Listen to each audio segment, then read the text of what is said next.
Okay student, हम लोगों ने पिछली वीडियो के अंदर हमने पार्ट नंबर 2 के अंदर 2014 तक कर लिए थे। अब हमने क्या करना है, 2015 के एमसीक्यूज स्टार्ट करने हैं इस पार्ट में। ठीक है, जो चैप्टर नंबर 3 के अंदर आए हुए हैं। चलिए जी स्टार्ट करते हैं। सबसे पहले 2015 मैंने खोल ली है। इसके अंदर जो एरो से टिक हुए हुए होंगे वो आपके एमसीक्यूज, यानी कि जो एरो है वो एमसीक्यूज आए हुए हैं चैप्टर नंबर 3 से। तो सबसे पहला जो पार्ट है वो कौन सा हुआ हुआ है, पार्ट नंबर 18। तो पार्ट नंबर 18 के अंदर आपको क्या कह रहा है उसको पढ़ लेते हैं। ठीक है, तो चले आए। इसमें कह रहा है these point ABC are the collinear। ठीक है, the 3 point are the collinear। the area of triangle ABC किसके बराबर होता है, 0 के बराबर। तो यही लिखा हुआ है, एरिया ऑफ ट्राइंगल ABC किसके बराबर होता है, 0 के। तो ये वाली बात मैंने आपको बताई भी है, एरिया ऑफ ट्राइंगल क्या हो जाएगा, 0 हो जाएगा। तो ये बात आपको याद है, तो आपने सिंपल इक्वल टू 0 को टिक कर देना है। अब अगले एमसीक्यूज आ जाए। पार्ट नंबर कौन सा है, एमसीक्यूज नंबर 20। तो एमसीक्यूज नंबर 20 में क्या कह रहा है, if the two lines are the perpendicular. ठीक है, इफ टू लाइन्स, अगर दो लाइनें क्या हो, एक दूसरे से क्या हो, परपेंडिकुलर हो, तो कौन सी कंडीशन लगती है। याद करें, ये मैंने जब बताई थी कि दो लाइनें आपको दी गई हो तो उसमें दो कंडीशन बताई थी, जब पैरेलल हो और परपेंडिकुलर हो। लेकिन परपेंडिकुलर की कंडीशन पढ़नी, तो परपेंडिकुलर कंडीशन में क्या होता है, A1 multiply by A2 plus B1 multiply by B2 is equal to 0। तो ये वाली कंडीशन लगती है। तो आपने इस फॉर्मूले को टिक कर देना है। ठीक है बेटा, तो जरा देख लें, यही इसने बिल्कुल ठीक किया हुआ है। अच्छा जी बेटा, ये थोड़ी मुश्किल चीजें हैं, लेकिन मैं आपको बता दूं कि ये मैंने पार्ट नंबर 1 के अंदर सारी चीजें समझाई हुई हैं। तो आपको सबसे पहले वो चीजें देख के उनको फार्मूला को उसी वक्त याद कर लिया करें, ताकि आपको इधर कोई मुश्किल ना हो और आपको उसी वक्त अपने दिमाग में सारे एमसीक्यूज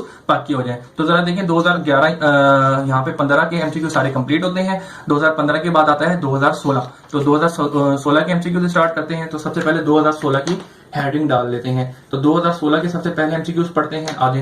तो सबसे पहले 2000 हमारे पास जो 15 है उसमें देखते हैं, the area of the triangle whose verticals are 0,00 20 और 04 एंड। अच्छा जी, एरिया ऑफ ट्राइंगल आपको बेसिकली मालूम करना है, और ये 3 पॉइंट दिए हैं। 3 पॉइंट क्या दिए गए हैं, ये वैसे कौन सा पार्ट है, पार्ट नंबर ये है आपके पास 9 है। ठीक है, इसमें आपको बेसिकली ये 3 पॉइंट दिए गए हैं, 00 और फिर क्या लिखा है 20 और फिर क्या लिखा हुआ है 0,4। सिंपल। तो कह रहा है एरिया ऑफ ट्राइंगल मालूम करो। तो एरिया ऑफ ट्राइंगल मालूम करने का फॉर्मूला आपको याद है, 1 अपॉन x1 अपॉन y11 और x2 y2 x3 y3। ठीक है बेटा, सिंपल। अब इसके अंदर आपने वैल्यू पुट कर देनी है और इसको सिंप्लीफाई कर देना है। तो जरा देखें, पहले क्या लिखा हुआ है, ये x1 y1, ये x2 y2 और ये x3 y3। सिंपल। तो इसमें वैल्यू पुट करें, सबसे पहले 0 2 और 0, फिर इसके बाद y की वैल्यू लिखें 0 और 4 लिखा हुआ है, और ये 1 1 1 आ जाएगा। अब आपको इसको सिंप्लीफाई करना है। तो सिंप्लीफाई करने 1/2 ऐसी कैसी रहेगा।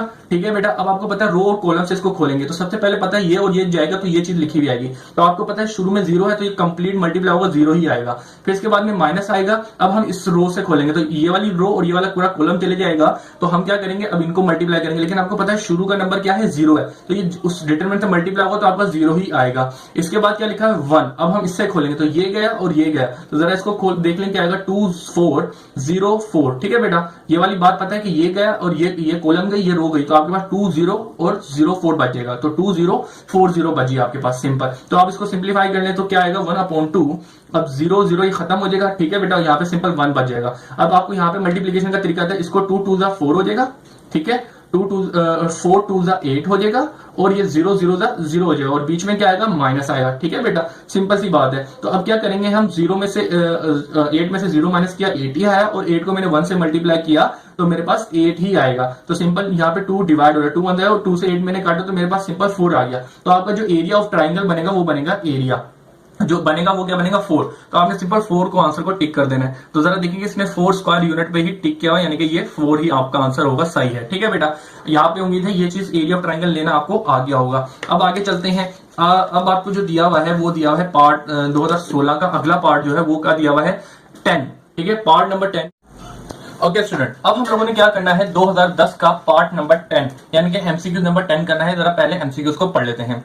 इसमें क्या कह रहा है, if the equation of a straight line 3x - y + 5 = 0 then the point is 1,2 the lies.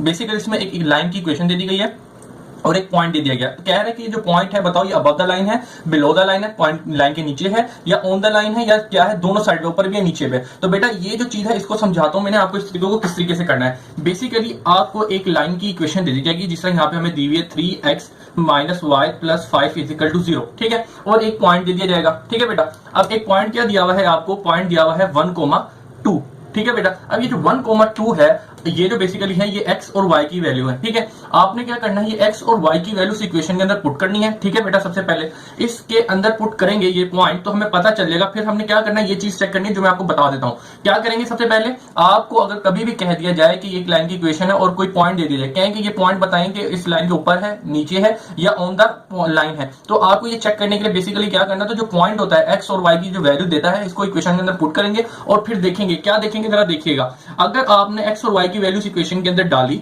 तो अगर वैल्यू 0 से क्या आई, बड़ी आई, ठीक है बेटा, 0 से बड़ी आई, तो आप क्या बोलेंगे, जो पॉइंट है वो क्या है, अबव है, ठीक है बेटा, अबव द लाइन है, ठीक है। अबव द लाइन का मतलब है कि एक लाइन होगी, उसके ऊपर पॉइंट होगा, सिंपल सी बात है, अबव का मतलब ऊपर। इसी तरीके से जब अगर कोई पॉइंट आपने इधर पुट किया इक्वेशन के अंदर, तो वो क्या आई, 0 से छोटी आई, ठीक है, क्या 0 से छोटी आई या नेगेटिव वैल्यू आई, तो बेसिकली हम बोलेंगे जो पॉइंट है वो क्या है, बिलो है, क्या below line, below the line है। बिलो दी लाइन का मतलब क्या होगा, लाइन से नीचे कहीं ना कहीं होगा, ठीक है बेटा।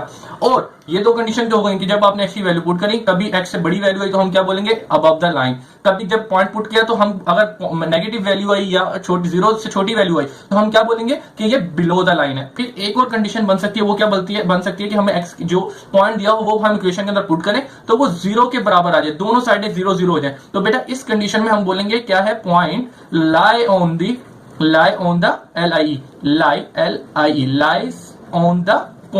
द लाइन, ठीक है, यानी कि जो लाइन दी होगी उसके ऊपर ही ये वाला पॉइंट होगा, ठीक है बेटा। तो ये तीन कंडीशन है, याद कर ले, अक्सर आपके पास मजीद एमसीक्यूज में आ सकती हैं। तो ये मैंने टॉपिक समझाया भी नहीं था पिछली वीडियो के अंदर, यानी कि जो पार्ट नंबर 1 था, तो इसलिए मैंने इधर डिटेल समझा दिया। चलिए जी आप ये चेक करते हैं। तो बेसिकली आपको ये इक्वेशन दी हुई है, क्या दी है, 3x minus y plus y is equal to 0, और पॉइंट क्या दिया है, 1,2। कह रहा है ये जो पॉइंट है इस लाइन की जो इक्वेशन है बताओ कि ऊपर है या नीचे है, ठीक है बेटा। तो सिंपल आपको पता है, पहले x की वैल्यू होती है और दूसरी y की वैल्यू होती है, ये वैल्यू इसके अंदर पुट करेंगे, ठीक है बेटा। लेकिन यहां पे एक छोटा सा ट्विस्ट है जो आपको पता होना चाहिए, वो क्या है कि बेटा जब ही हम किसी पॉइंट को, जब भी हम किसी लाइन की इक्वेशन में पता करते हैं कि ये पॉइंट ऊपर है या नीचे है, तो वहां पे हमारे पास जो y की वैल्यू होती है वो पॉजिटिव होनी चाहिए, यानी कि y के साथ जो वैल्यू लिखी हुई होती है वो पॉजिटिव होनी चाहिए, ठीक है। तो हम यहाँ पे क्या करेंगे, इस इक्वेशन को उस इज इक्वल टू के इस साइड पे ले जाएंगे ताकि सबकी साइनें चेंज हो जाए, और जो y का कोफिशिएंट -1 है प्लस का 1 हो जाए। बेसिकली जो y के साथ जो वैल्यू लिखी होती है वो पॉजिटिव होनी चाहिए जब हम ये चीजें मालूम कर रहे होते हैं, यानी कि एक पॉइंट को लाइन के ऊपर नीचे या लाइन की ये है तो हमें ये मालूम करना होता है कि बेसिकली हमें y की वैल्यू पॉजिटिव रखनी होती है, ठीक है बेटा। तो सबसे पहले हम इक्वेशन के साइड पे ले जाएंगे सारी चीजें। तो जरा देखिएगा क्या होगा, ये माइनस का उधर जाके प्लस का, ये प्लस का इधर जाके माइनस का, ये प्लस है उधर जाके माइनस का 5 हो जाएगा इज इक्वल टू 0, ठीक है बेटा। तो मैं सारी चीजों को उस साइड पे ले गया तो लिहाजा साइन चेंज हो गए। अब मैं क्या करूंगा, x और y की जो वैल्यू यानी कि जो पॉइंट दिया था वो मैं इसके अंदर पुट करूंगा। तो जरा y की वैल्यू बताएं, y की वैल्यू क्या है, 2, ठीक है, 3 रहेगा, x की वैल्यू मेरे पास 1 है, वो 1 और -5 का 5। अब इसको सिंप्लीफाई करना तो देखें क्या वैल्यू आती है। तो 2 3 1 3 -5 और इज इक्वल टू 0, ठीक है। ये माइनस माइनस प्लस हो जाएंगे तो आपके पास क्या आ जाएगी, -8 इज इक्वल टू 0। अब -8 में से 2 निकाले तो -6 इज इक्वल टू 0 आया। अब मुझे यहाँ पे बताएं कि आपने जब ये पॉइंट डाला तो यहाँ पे 0 से बड़ी वैल्यू आई, छोटी वैल्यू आई, माइनस के अंदर वैल्यू आई है, इसका मतलब ये 0 से छोटी है। तो कौन सी कंडीशन लगेगी, बिलो द लाइन, यानी कि जो लाइन है वो जो पॉइंट होगा वो लाइन से नीचे है, तो लिहाजा आपने बिलो द पॉइंट को टिक कर देना। तो जरा देखिएगा इन्होंने इसको ही टिक किया हुआ है, आपने ये अपना आंसर टिक कर देना, ठीक है बेटा। उम्मीद है ये चीज आपकी क्लियर हो गई होगी। अब अगला एमसीक्यूज करते हैं कि बेटा जब ही हम किसी पॉइंट को, जब भी हम किसी लाइन की इक्वेशन में पता करते हैं कि ये पॉइंट ऊपर है या नीचे है, तो वहां पे हमारे पास जो y की वैल्यू होती है वो पॉजिटिव होनी चाहिए, यानी कि y के साथ जो वैल्यू लिखी हुई होती है वो पॉजिटिव होनी चाहिए, ठीक है। तो हम यहाँ पे क्या करेंगे, इस इक्वेशन को उस इज इक्वल टू के इस साइड पे ले जाएंगे ताकि सबकी साइनें चेंज हो जाए, और जो y का कोफिशिएंट -1 है प्लस का 1 हो जाए। बेसिकली जो y के साथ जो वैल्यू लिखी होती है वो पॉजिटिव होनी चाहिए जब हम ये चीजें मालूम कर रहे होते हैं, यानी कि एक पॉइंट को लाइन के ऊपर नीचे या लाइन की ये है तो हमें ये मालूम करना होता है कि बेसिकली हमें y की वैल्यू पॉजिटिव रखनी होती है, ठीक है बेटा। तो सबसे पहले हम इक्वेशन के साइड पे ले जाएंगे सारी चीजें। तो जरा देखिएगा क्या होगा, ये माइनस का उधर जाके प्लस का, ये प्लस का इधर जाके माइनस का, ये प्लस है उधर जाके माइनस का 5 हो जाएगा इज इक्वल टू 0, ठीक है बेटा। तो मैं सारी चीजों को उस साइड पे ले गया तो लिहाजा साइन चेंज हो गए। अब मैं क्या करूंगा, x और y की जो वैल्यू यानी कि जो पॉइंट दिया था वो मैं इसके अंदर पुट करूंगा। तो जरा y की वैल्यू बताएं, y की वैल्यू क्या है, 2, ठीक है, 3 रहेगा, x की वैल्यू मेरे पास 1 है, वो 1 और -5 का 5। अब इसको सिंप्लीफाई करना तो देखें क्या वैल्यू आती है। तो 3 1 3 -5 और इज इक्वल टू 0। ठीक है, ये माइनस माइनस प्लस हो जाएंगे तो आपके पास क्या आ जाएगी -8 इज इक्वल टू 0। अब -8 में से 2 निकाले तो -6 इज इक्वल टू 0 आया।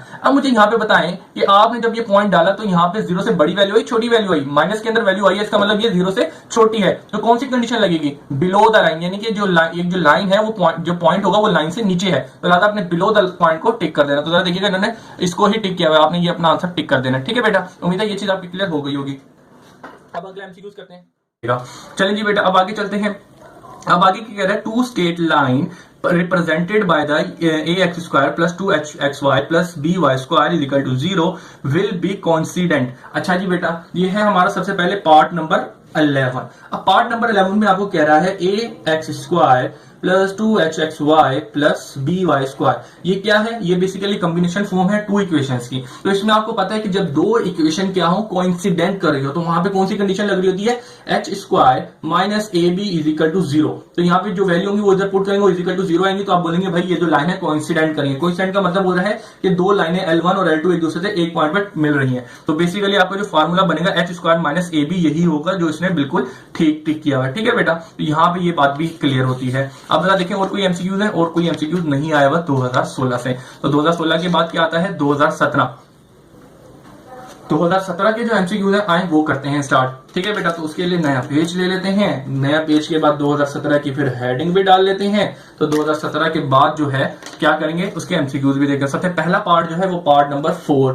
तो पार्ट नंबर 4 में क्या कह रहा है? The x intercept of the y is equal to x square plus x minus 6 दिया हुआ है। तो बेटा आपको x इंटरसेप्ट मालूम करना है किस इक्वेशन का? y is equal to x square, equation क्या लिखी हुई है? X square plus y plus x minus 6 लिखा हुआ है ना बेटा, यही लिखा हुआ है। अब आपको इसकी इक्वेशन मालूम करनी है, सॉरी एक्स इंटरसेप्ट मालूम करना है। तो आपको पता है जब भी किसी इक्वेशन का एक्स इंटरसेप्ट मालूम करना हो तो उसके अंदर y की वैल्यू हम 0 पुट कर देंगे। ठीक है, तो y की वैल्यू 0 पुट करते हैं इस इक्वेशन के अंदर। तो y की वैल्यू 0 पुट करी, x square plus x minus 6 आ जाएगा। ठीक है, अब इसको जरा सीधा करके लिख दें तो x square plus x minus 6 is equal to 0 हो जाएगा। इसको मैं इस साइड पे ले आया। अब जरा देखें ये एक क्वाड्रेटिक फॉर्म है। ठीक है बेटा, तो आपको इसको सोल्व करना पड़ेगा क्वाड्रेटिक तरीके से। आप इधर क्वाड्रेटिक फार्मूला भी लगा सकते हैं और मिडल टर्म ब्रेक भी कर सकते हैं। क्वाड्रेटिक फार्मूला लगाएंगे तो बहुत लंबा चले जाएगा, तो आपने मिडल टर्म ब्रेक करनी होगी यहाँ पे। तो मिडल टर्म ब्रेक करने का तरीका क्या होता है? ये जो नंबर होता है इधर से मल्टीप्लाई करते हैं। तो यहाँ पे 1 लिखा हुआ है, तो 6 को 1 से मल्टीप्लाई किया, 6 आ गया। सबसे छोटे नंबर से इसको डिवाइड करें, सबसे छोटा नंबर होता है 2, तो 2 से मैंने डिवाइड किया तो 3 आ गया। तो लिहाजा जिससे हमने डिवाइड किया है उसको, और जो हमारे पास डिवाइड करने के बाद आंसर आया यानी कि 3, तो इसको मैं प्लस माइनस करके यहाँ पे क्या चाहिए मुझे? बीच में 1 चाहिए, तो लिहाजा मैं यहाँ पे +1 लग के आऊंगा। तो ये +1 -1, तो 3 में से 2 चला गया, तो मेरे पास सिंपल एक 1 आना चाहिए। ठीक है बेटा, तो मैं यहाँ पे 1 ये कंडीशन लगाऊंगा। तो चलें जी, x square plus 3x minus 2x minus 6 is equal to 0। तो लिहाजा देखिए यही दो पॉइंट में मैंने यहाँ पे लिख दिया। अब मैंने कॉमन लेना है, तो शुरू में देखिएगा x कॉमन आ रहा है और इसमें क्या कॉमन आ रहा है? 2 कॉमन आ रहा है, तो मैं 2 कॉमन ले लेता हूँ। तो इधर देखिए क्या करना है, x कॉमन लिया तो मेरे पास x बचा और +3 रह गया। अब जरा यहाँ पे देखिएगा -2 कॉमन आ रहा है, तो मैंने जब -2 कॉमन लिया तो अंदर x रह गया और बाहर माइनस कॉमन है तो ये प्लस हो जाएगा, और 6 में से 2 कॉमन चला गया तो मेरे पास 3 बच जाएगा इज इक्वल टू 0। तो जरा देखेंगे x प्लस 3 दोनों में सेम आ गया, उनको एक बार लिख दिया, और 2x माइनस 3 है तो उनको x माइनस 2 है उनको एक अलग ब्रैकेट में लिख दिया। अब यहाँ पे मैं कंडीशन लगाऊंगा आइदर और की, तो x plus 3 is equal to 0, x minus 2 is equal to 0। तो जरा x की वैल्यू निकालें, क्या आएगी? -3, और यहां से x की वैल्यू मालूम करें क्या आएगी आपके पास? 2। सिंपल। ठीक है बेटा, ये इस तरह की चीज है जो आपके पास पेपर में आ सकती है, क्योंकि थोड़ा लंबा भी और 2 नंबर का आपके पास इस बार एमसीक्यूज है, तो ये चीज आ सकती है। तो जरा देखिए आपने x की जो वैल्यू थी वो निकालनी है। तो यहाँ पे x की 2 वैल्यू निकली, तो यही आपका आंसर होगा -3 और 2। तो आप टिक कर दें -3 और 2। सबसे पहला ही आंसर उन्होंने लगाया -3 और 2, तो आपने इसको टिक कर देना है। ठीक है बेटा, दिस इज राइट आंसर। अब चलते हैं अगला पार्ट 2017 का, वो क्या है? पार्ट नंबर ये है 6। तो पार्ट नंबर 6 में क्या कह रहा है उसको जरा देख लेते हैं। इसमें क्या रहा है? The measurement of the two straight line 2x square minus x16 plus 2y square is equal to 0। अब इसमें क्या रहा है कि ये दो लाइन क्या है? एक दूसरे से पैरेलल है, परपेंडिकुलर है, क्या है? तो सबसे पहले आपको जो इक्वेशन दी हुई है वो निकालें। ठीक है, तो 2x square minus 16x square और प्लस 2y स्क्वायर। तो पहले मैं इक्वेशन लिख लेता, 2x स्क्वायर माइनस 16xy और प्लस क्या लिखा हुआ है? प्लस 2y स्क्वायर, ठीक है, इज इक्वल टू 0। अब इसमें आपको ये बताने की कंडीशन लगानी है कि ये परपेंडिकुलर है, पैरेलल है, कंसिडेंट कर रही है, या नाइदर पैरेलल है या तो ये कर रही है। तो आपको क्या करना है, आपको पता है कि जब दो कंडीशन होती है तो उसमें सबसे पहले आपको ए बी और एच की वैल्यू मालूम करनी है। तो सबसे पहले ए की वैल्यू निकलेगी 2 क्योंकि एफ के साथ लिखा हुआ है, और बी की वैल्यू क्या निकलेगी यहाँ पे, बी की वैल्यू 2 निकलेगी। अब आपको यहाँ से एच की वैल्यू मालूम करनी है, ठीक है। तो एच की वैल्यू क्या निकलेगी यहाँ पे -8, ठीक है। ये किस तरीके से निकली आपको मैंने पहले समझाई हुई थी। अब आपको यहाँ पे कंडीशन बतानी है। तो आपको पता है दो लाइन की दो ही कंडीशन होती है। एक क्या होती है, एक होता है a plus b is equal to 0 और एक होता है h square minus a b is equal to 0। तो आप दोनों ये कंडीशन लगाएंगे। अगर ये इज इक्वल टू 0 आ जाएगा तो आप क्या कहेंगे, एक दूसरे के परपेंडिकुलर है। अगर ये कंडीशन आ जाएगी तो हम बोलेंगे एक दूसरे से क्या कर रही है, कोइंसाइड कर रही है। तो चलें जी वैल्यू पुट करते हैं। तो a की वैल्यू 2 है, b की वैल्यू भी 2 है, इज इक्वल टू 0। तो आप इसको सोल्व करें तो ये क्या आ जाएगा, ये आ जाएगा 4 इज इक्वल टू 0। इसका मतलब ये होगा कि दोनों सेम नहीं आए हुए, तो इसका मतलब ये एक दूसरे से परपेंडिकुलर नहीं है। -8 आया, उसका स्क्वायर कर दिया,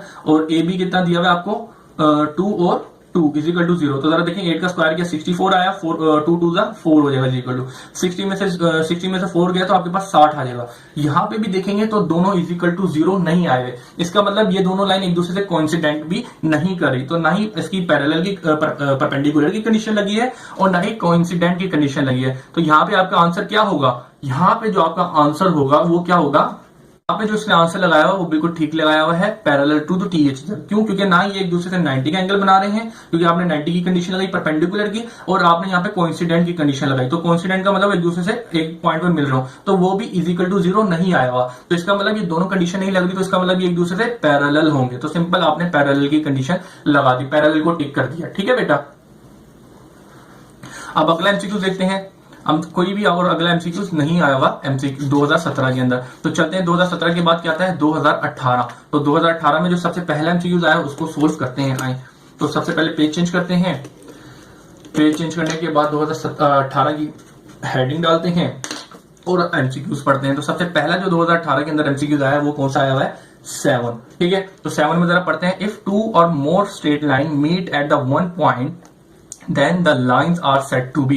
ये वाली बात याद है, मैंने आपको कहा था डेफिनेशन याद कर लें। ऐसी कौन सी लाइन होती है, आपको पता है जब एक 2 या 3 लाइनें, एक लाइन 1 और लाइन 2 और लाइन 3, ठीक है, जब एक 2 से ज्यादा लाइनें एक पॉइंट पे मिलती हैं तो उसको क्या बोलते हैं, कॉन्करेंट है। ये सिंपल आपने यही बात कर रहा है और ये वाली डेफिनेशन मैंने आपको बताई भी थी पार्ट नंबर 1 में। तो कॉन्करेंट को आपने सिंपल टिक कर देना है, ठीक है बेटा।